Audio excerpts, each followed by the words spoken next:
defense and rushing. The pass offense has always been very low in the league.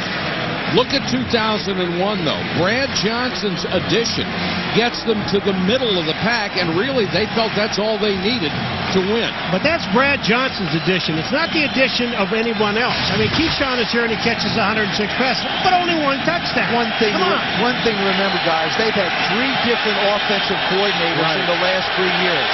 No continuity on offense at all. 3rd and 9, another blitz coming. Jaquez Green, a strike from Brad Johnson, who hung in against the blitz, and Green has his first catch of the night. The first thing that the players of Philadelphia told us about Brad Johnson, the one thing about him is he'll stand in there and he'll take a lick. He'll stay. He didn't get hit here, but he'll stay as long as he possibly has to before he throws the football to make sure that he gets a completion. Green, only 5'10", 175 pounds. If they're going to get back in the game, it's plays like that that the Bucs are going to have to make. Johnson again goes deep this time. Intercepted. Troy Vincent. Oh, man. I'm going to tell you what Troy Vincent does is he traps Brad Johnson. He comes up and makes it look like he's coming short to let Jaquez Green get by him, and then Troy Vincent closes. Well, I mean, take a look at this timing. It's absolutely perfect. Troy Vincent told us yesterday, the only way you can make plays in one-on-one coverage is keeping an eye on the quarterback. That time he did it all the way down the field, and look at him follow the ball in. That's where the receiver's supposed to be, on the outside. Troy Vincent, who will be going to his 3rd straight Pro Bowl with 37 career interceptions in the regular season. That one was huge. Brad Johnson actually threw a very good pass. Troy Vincent had perfect position. Buckhalter, the running back.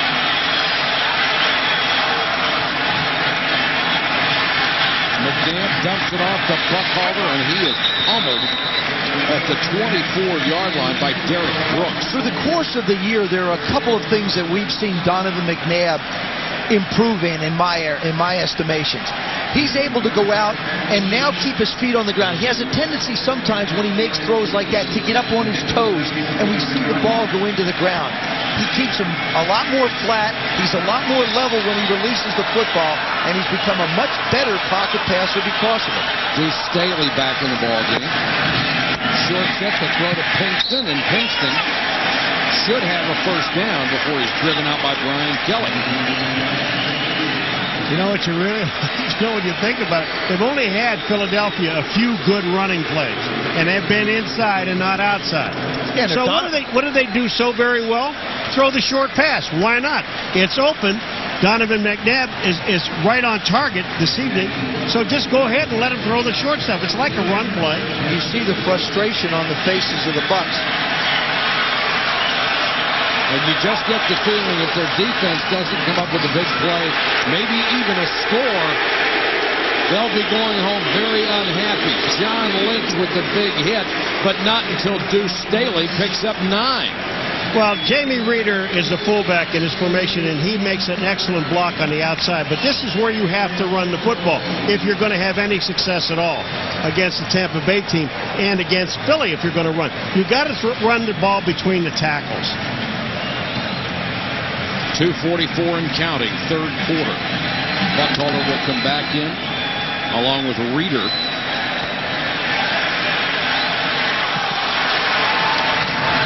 Buckhalter with the carry. Lynch makes the tackle, but it's another first down. Check in with Susie.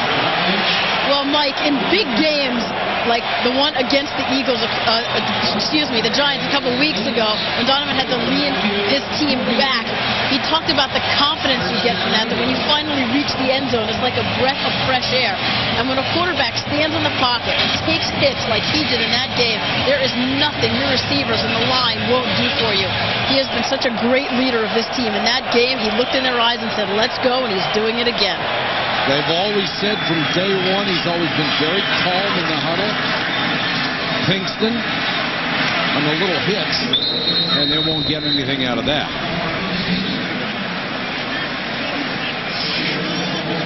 1:46 to go third quarter, and down 24-9. You have to start wondering now about the future of Tony Dungy with Tampa Bay. If the press reports out of West Florida are correct, if he loses today, it is a done deal. Well, if that's the case, it will have been his offenses over the last 3 years that will have betrayed him. And he's tried very hard to find the right combination. Clyde Christensen has been with him all the years he's been in Tampa Bay. He's in charge of it now. But Andy Reid, on the other side, is doing a great job calling plays for the Eagles. Twist! Couldn't hold it. Donnie Abraham got up. He may have distracted it, but there's a flag down at the Tampa Bay 40. And it will go against the Bucs. Number 21, 5-yard penalty, automatic first down. And it is on Abraham, and it's an automatic first down. Number 21 is Donnie Abraham. Watch it. Here's the grab right there. And you can't do that. They almost could have called him for a face mask there, I think. Oh, James Thrash really has a clear shot at the ball, just doesn't focus on it enough. I tell you, you're talking about Tony Dungy. I know one thing. I feel in my heart anyway. If something happens and they get rid of this guy, it won't be long. If it's tomorrow, by what? Monday, he'll have a job as a head coach. I would sure hope so. He's a credit to this league.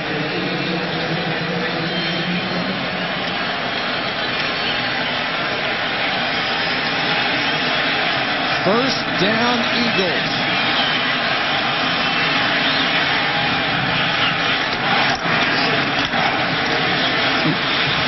Staley nailed in the backfield. We asked Coach Dungy if the swirl of rumors about his job security have affected him or his team. Well, you can if you let yourself, but I think our players and our staff and organization has chosen not to do that. It's kind of a soap opera and probably entertaining to some people, but we've been focused on the Eagles, and our deal is to get in the playoffs and win and see if we can win a Super Bowl. The silence of the Glazer family has been deafening. McNabb underneath for a couple. When your job is rumored to be in the balance repeatedly, and the owners don't say a single word, well, pretty much tells you. Well, what are they going to say? Are they going to come out and give them a vote of confidence if they're thinking about making a change? I mean, it's not fair either way, but they certainly can't say something unless they say, okay, absolutely, he's going to be back. And I don't think that's the case. Yeah, but they should say, we will address this thing, but they haven't even said that. No comment, I think was the... Yeah, no comment means no comment.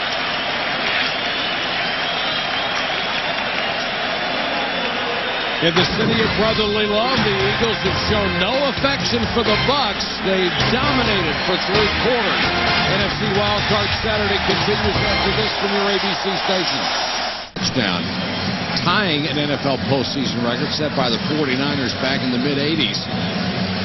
And if they don't turn it around in a hurry, they're dumped out of the playoffs again. Oh, they have a lot of bad records. Yeah, they do. They have a lot of good records, too. Yeah, Keyshawn Johnson owns one of the good records.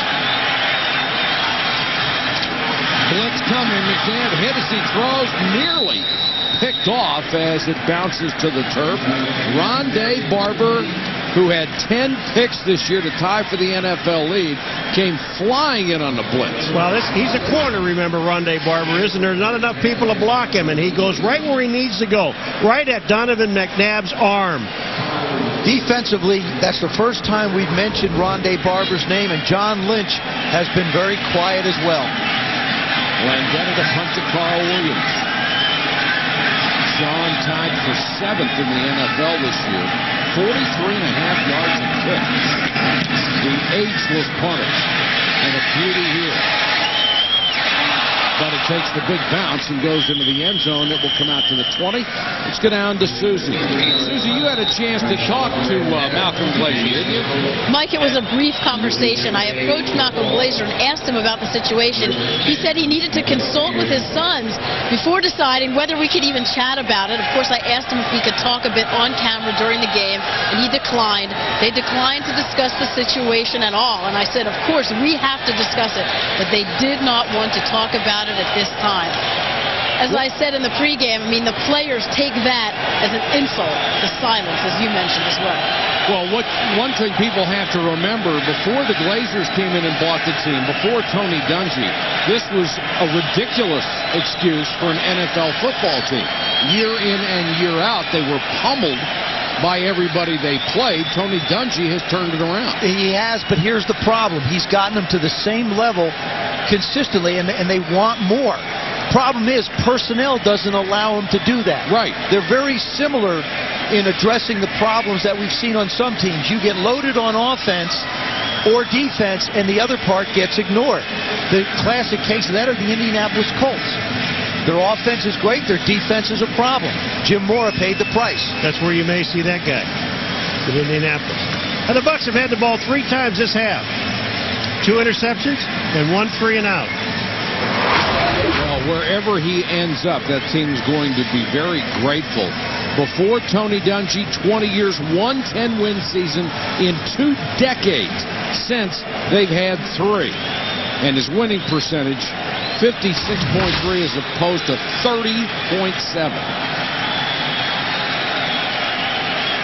But it all rests in the heart of the owner. That's right. And nothing he will say will do anything about it. I think what happens if in order for him to keep his job, honestly, I thought about this very hard. I think the Bucs, had to win the Super Bowl. Not just playing it and get there, they had to win it. Well, back to this game, where we are in this situation is, truthfully, the Bucs aren't out of this if they can start putting the ball down the field, but they can't just be, as you referred to it, Paul, dink and duck throws.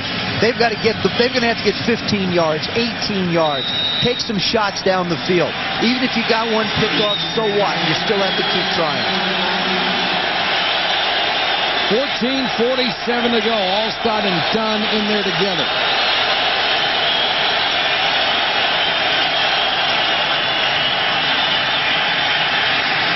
Dunn to the 23. Really, the Bucs are within 2 touchdowns if you factor in the possibility of a 2-point conversion. And I think the Bucs, even though there's 14 minutes left and it's the beginning of the 4th quarter, you still have to move in and out of the huddle. You don't need to go to a no-huddle offense, but you've got to conserve as much time as you can, getting plays in. Let me tell you, it's not going to be very complicated right now, guys. Go deep and get open. Blitz coming. Johnson avoids it, gets it to Dunn. Warren Dunn first down and out of bounds. There is a flag down back at the 15-yard line as Johnson was running for his life, and it is against the Bucs.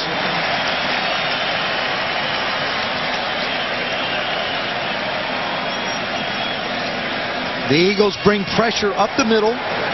Holding, offense, number 71. 10-yard penalty, still 2nd down. They bring pressure. The right tackle. They bring pressure up the middle. You see the pressure now. Number 71, Jerry Wunsch winds up grabbing Corey Simon, number 90, and there's your flag. Brad Johnson can move a lot better than people give him credit for. Yes, He's not going to run like Donovan McNabb for 30 or 40 yards, but he can move around outside the pocket quite well. He was an excellent prep basketball player. Went to Florida State to play both football and basketball, so obviously an excellent athlete.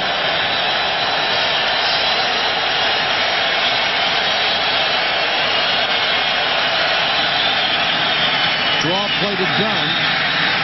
Spins away from a couple of tackles up to the 17. I'll tell you, Jeremiah Trotter is about as close as you're going to get to being offside. And when you step in that neutral zone like that, if one of the linemen would move, it would be him drawing them offside. Look at 54 Trotter. He is up in the neutral zone. All you have to do is step out as an offensive lineman. You'll get a 5-yard penalty. All the linebackers, Trotter from Stephen F. Austin, Emmons from Arkansas State, Caldwell from Middle Tennessee State. Great job of scouting to pluck those guys out of small schools. Double pump, Jaquez Green at the sideline, out of bounds.